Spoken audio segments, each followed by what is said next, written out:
Bienvenue sur prof.fr, overblog.fr. Aujourd'hui, dans le cadre de l'activité de langue, nous allons étudier les paroles rapportées. Alors, l'on définit les paroles rapportées comme étant un discours rapporté d'une personne par une autre sous discours direct, discours indirect ou discours indirect libre. Alors, les paroles rapportées, ce sont des phrases, des énoncés, des propos qui ont été dits par une autre personne et l'on vient les présenter. Le discours direct se caractérise dans la forme par la présence des guillemets et des deux points marqués en rouge. La parole dans ce type de discours est présentée telle qu'elle était dite. Alors, la dame dit à Henri, « Oh, regarde Henri ». Vous voyez, les paroles qui ont été émises par la dame n'ont pas été altérées par celui qui les a rapportées.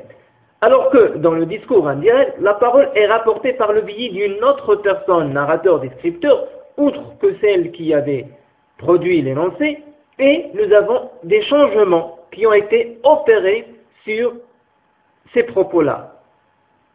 La dame dit qu'elle veut un enfant. Le discours indirect libre.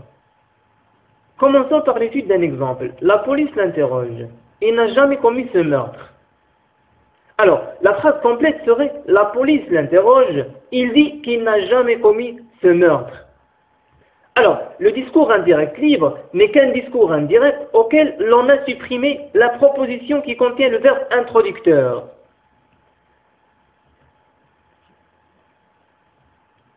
Alors, nous avons une sorte d'application. Voici des énoncés au discours direct. L'élève dit « Je comprends cette leçon. Ma mère se demande qui a mangé ce gâteau. » Il réplique « Je n'avais pas peur ». Notez que les verbes qui sont mis en bleu, dit, se demande, sont appelés des verbes introducteurs. Alors, nous avons le passage du discours indirect, nous aurons l'élève dit qu'il comprend cette leçon si. Ma mère se demande qui a mangé ce gâteau si. Il réplique qu'il n'avait pas peur. Alors, vous voyez les transformations qui ont été opérées pour passer du discours direct au discours indirect.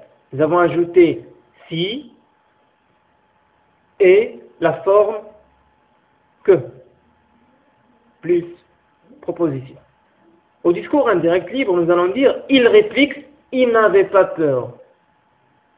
Alors, au lieu de dire il réplique qu'il n'avait pas peur, donc on a omis l'expression il et on a gardé il n'avait pas peur et de ce fait nous serons dans le discours indirect libre. Il le dit toujours, il est le meilleur. À la place de il le dit toujours qu'il est le meilleur. Il est sûr de lui, il peut atteindre le sommet de cette montagne.